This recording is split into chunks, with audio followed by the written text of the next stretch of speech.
여러분 반갑습니다. 리얼티입니다. 어제 영상을 찍어서 올렸어요. 어제 강의가 4기분들이 1차가 시작이 되었는데 강의 찍어 올렸는데도 불구하고 이게 목소리가 더빙이 더블로 됐어요.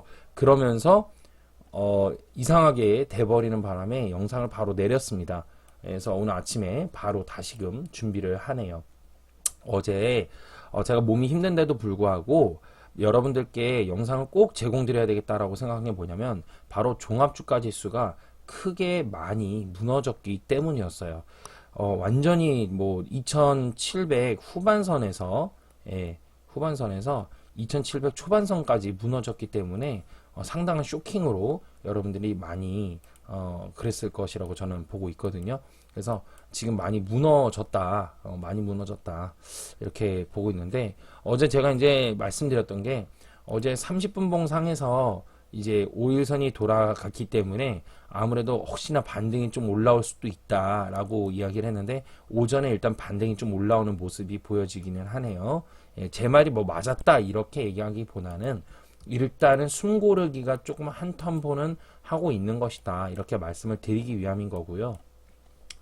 얘가 지금 여기에서는요 이제 한 번은 이제 좀 올라와야 되는 자리이긴 합니다. 여기서 한 번은 이렇게 올라왔다가 다시금 뭐 무너지던지 이런 식으로 이야기가 풀어나갈 장세다. 그래서 여기에서 캔들이 오늘 이렇게 한번 살짝 반등 주는 거가 좀 의미 반등이지 않을까 싶다 이렇게 말씀을 드렸고요. 어제 저녁에 이제 집계된 거가 외국인들이 마이너스 한 4천억 정도를 매도를 했고 선물도 상당히 많은 몇천 계약이었죠?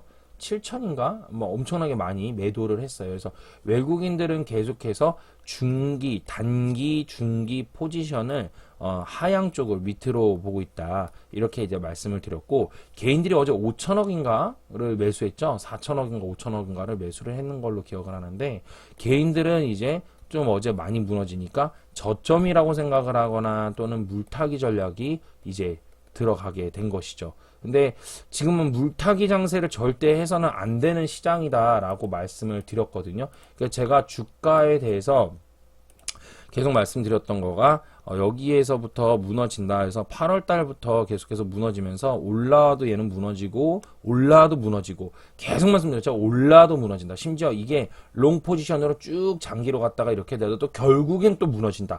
올라올 때마다 무너질 것이다. 계속해서 말씀을 드렸던 부분이거든요. 그래서 아직은 크게 이렇게 큰 반등이 아직은 오지 않았어요. 근데 좀 많이 빠지고 이렇게 올 예정인가 봐요. 근데 이제 중요한 건 뭐냐면 지금 이제 제가 3100선에 있을 때 3150 뭐 이럴 때 제가 무슨 얘기를 했냐면 2600에서 하단으로 쉽게 많이 빠지면 2400선까지도 빠질 수 있습니다. 이렇게 얘기하니까 3150에서 2600 빠지는 거 얘기하니까 사람들이 다들 뭔 소리야. 지금 장세 괜찮구만. 조금 빠졌지만 이내 올라갈 거야. 이랬는데 어느덧 지금 2736포인트까지 왔고 어제는 2700을 겨우 유지하는 이런 상황이 발생을 했는데 어제 보시면 아시겠지만 2700에서 2600은요 100포인트는 단 하루 만에도 빠질 수 있습니다. 종합주가 지수가 지금 같은 이런 장에서는.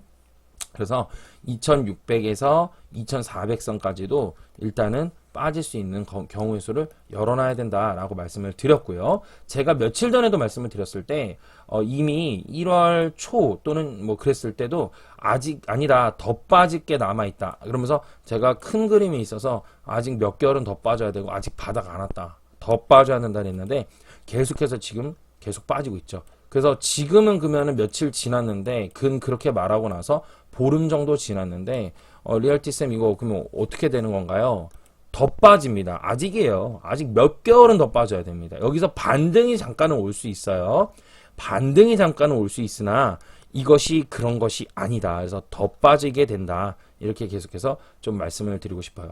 주봉상에서는 이제 볼린저 밴드 같은 경우는 좀 탄력을 이제 받기 시작했기 때문에 이게 추세 매매로 해가지고 들어가게 되면 추세 타기 시작하면은 정말 많이 급속도로 많이 무너지는 장세가 펼쳐질 수도 있다라고 이야기를 했어요.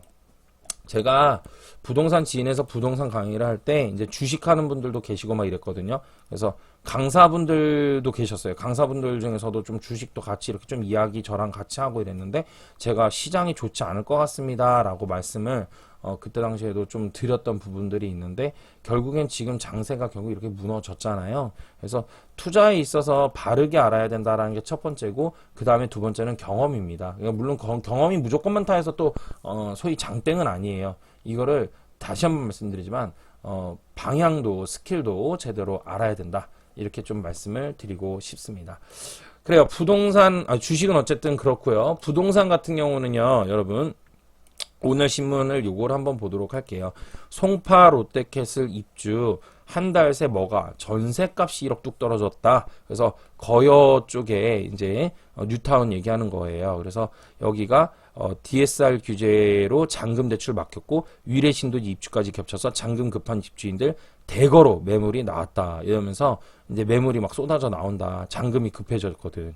그러니까 입주가 한 방이 딱 조그만하게 들어왔는데 재채기 하니까 확 내려가는 거죠. 그러니까 이게 풍선이라는 게 이게 여러분 풍선 효과가 이걸 말하는 거잖아. 확장되는 거요. 제가 오늘 여기서 말하는 풍선은 그런 게 아니라 예민성을 좀 말씀드리고 싶어요. 풍선에다가 바람을 넣어요. 계속 커지죠. 후 불면서. 그렇죠? 근데 많이 커졌어. 오, 이제 터질 것 같아 이렇게. 그런데 여기서 이제 어떻게 해요? 조금만 더 보면 어느 기점에서 빵 터지죠? 그거랑 똑같다고 저는 봅니다. 그래서 여기에서 지금 조그만한 이런 부분들이 나왔을 때 이거가 이제는 힘들 것이다. 급한 전세를 찾는 문의만 간간히 있고 실제 거래는 잘 안 돼요. 잔금이 급한 집주인들은 전세값을 계속 낮추고 있어요. 25일 서울 송파구 거여동에 있는 이삿짐을 실은 차량이 분주하게 단지를 드나든다. 그래서 공사를 완료하고 집들이를 하는데 수요가 없는 탓에 매물이 점차 쌓이고 2단지의 전세값은 최근 한 달 새 1억가량 떨어졌다. 근데 요거는 조금 봐야 돼. 이거를 여다 갖다 껴붙이는 것도 웃겨. 이삿짐을 실은 차량이 왔다 갔다 하는데 이달 10일부터 해가지고 10월까지 집들이를 하고 뭐 이랬는데 수요가 없어서 그렇다? 글쎄, 물론 새 아파트가요, 여러분 입주가 되잖아요. 그럼 보통 2주 정도 안에 많이들 입주를 해요. 2주? 그래서 2주부터 해가지고 보통 한 2달 정도까지 쭉 입주를 하는데 실질적으로 거주하는 사람들은 2주 안에 입주 많이 하거든요. 바로바로 들어가요. 막 쭉쭉. 예, 근데 지금 여기에서 뭐 얼마 안 됐잖아. 이달 10일이라면 뭐 이제 12일밖에 더 됐어? 그러네. 2주네. 그래서 전세 가격이 1억 뚝 떨어졌다 이러면서 이렇게 나오는데 조금 이거를 전세값 떨어진 거를 여다 갖다가 이렇게 하면서 서울의 전세값이 다 흔들린다 이렇게 말하기에는 조금 웃으면서 이거 땀 흘리는 거 이거 있죠. 예, 기다려야 될 것 같지 않나 이렇게 보여집니다. 좀만 더 기다려야 될 것 같아요. 근데 뭐 틀린 얘기가 아닐 수 있는데 이게 이맥이라고 좀 보기에도 힘들다 이거지. 그러니까 이 뉴스 컬럼이 요 내용들이 서울의 전세값이 떨어져서 그렇다라고 말하기에는 조금 같은 방향이 아닐 수도 있다. 그러니까 물론 같은 방향일 수 있어요. 근데 이사에 대한 것들을 갖다 붙여버리면 안 된다라는 거지. 맞지? 집값이 떨어지는데 지금 계절 요인도 겹치는 부분도 있잖아. 마치 그러니까 사람들이 공인중개사 사장님들 중에서 지금은 계절 겨울유일해 가지고 꽁꽁 얼어붙어서 그래 이렇게 말하는 게 맞죠. 맞는 말이죠. 근데 그래서 그런가? 아니죠. 이게 물과 기름이 쏟아지는 거야. 한 PT병에서 쏟아질 때는 몰라. 같이 나오니까 눈으로 휘발유하고 물하고 같이 나올 때는 모르는데 어떻게 분리하면 나중에 알게 되죠. 여기는 휘발유였고 여기는 물이었다라는 거. 나올 때는 모르는 거지. 마찬가지예요. 지금은 나오고 있는 중이거든요. 그래서 계절 요인과 현재 부동산의 경기 흐름 이런 것들이 전혀 같이 나오고 있으니까 모르는 거예요. 여기다 대선까지 또 있고 그러니까. 그쵸? 근데 나중에 알게 되죠. 뭐만 남을까요? 시장의 원리가 남는 거죠. 시장 원리. 그쵸? 근데 이 시장 원리가 부동산의 시장 원리가 수요 공급이라고 말씀하시는 분들도 계시지만 단순히 수요 공급만이 아니라 어떤 거? 입지? 입지 아니죠. 예. 거시경제적으로도 이제 금리에 대한 부분이나 이런 것들을 함께 좀 봐야 될 필요가 있다. 이렇게 말씀을 좀 드리고 싶습니다. 요까지 이렇게 하고요. 여러분 이제 서울 근교에서요. 서울 근교에서 또 이제 떨어질 곳이 있어요. 서울 근교에서 떨어질 곳이 있는데 서울에 어제 이제 뉴스가 뭐였냐면 어제 뉴스가 서울의 근교에서 외곽에서 많이 무너진다. 이렇게 말을 이제 뉴스가 나오기 시작을 하거든요. 제가 여러분 말씀드렸던 거 기억하시나요? 제가 뭐라고 말씀드렸냐면 부동산이 무너질 때 원래부터가 외곽에서부터 무너진 거예요. 라고 말씀드렸어요. 그쵸? 원래 그래. 이런 눈이야. 원래 그래. 원래 외곽에서부터 무너지지. 뭐 안에서부터 무너져? 이렇게 이제 말을 했거든요. 근데 이제 그때 당시에도 이런 것도 이제 올해도 얘기했지만 작년에도 계속 말씀을 드렸는데 이거를 또, 저만 거의 얘기한 것 같아요. 그냥 그런 생각, 무슨 얘기 했어요, 제가. 서울이 무너지는 거에 대한 표징으로 뭐를 봐라. 외곽이 어디라 했어요? 서울의 외곽이 어디라 했어요? 경기도라 그랬죠. 경기도를 봐야 된다. 이렇게 말씀드렸거든요. 그렇죠? 그러니까 제가 이 얘기를 하는 유일한 사람이었던 것 같아요. 경기도와 서울이 서로 오고 가는 거에 있어서 출퇴근이 되지 않습니까? 그죠? 그랬을 때 경기도도 무시할 수가 없다라는 거거든요. 시장의 흐름에 있어서. 예, 그래서 경기도도 함께 봐라. 이렇게 이야기를 분명히 했는데, 그 얘기를 저만 하고 있는 것 같아요. 그래서 경기도를 봐야 되는데, 경기도가 외곽에서부터 무너지는 거에 있어서 거래가 안 되고, 전세가 넘쳐나기 시작하고, 매물이 넘쳐나기 시작하고, 그리고 대출이 전면 금지되고 이러면서 그러니까 가격이 침체되기 시작하는 이런 부분들, 이러한 것들이 현상이 이제는 서울로 들어갈 것이다. 그리고 경기도에 있어가지고 위쪽과 아래쪽으로 나뉘었을 때 경기도에서 살아남을 수 있는 유일한 지역이 하나 있다면 바로 여주밖에 없더라라는 말씀도 이제 드리고 있잖아요. 그래서 여주를 그렇다고 해서 지금 막 신규로 막 들어가거나 이러기에도 조금 애매한 부분은 있는데 여주는 조금 더 올라갈 걸로 보고 있고요.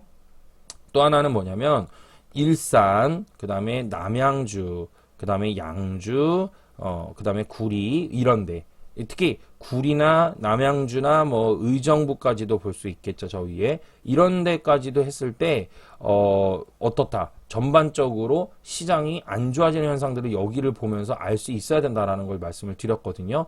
그리고 이제 밑에 하단으로는 군포, 어제 이제 군포 얘기가 나왔어요. 집값이 막 떨어진다면서. 그 다음에 안양, 제가 안양도 분명히 좋지 못할 것이다라고 지인에 있을 때부터 이야기를 했는데 지금 안양의 집값이 아예 떨어지는 것이 눈에 팍팍 보이죠. 그래서 안양도 안 좋을 것이고요.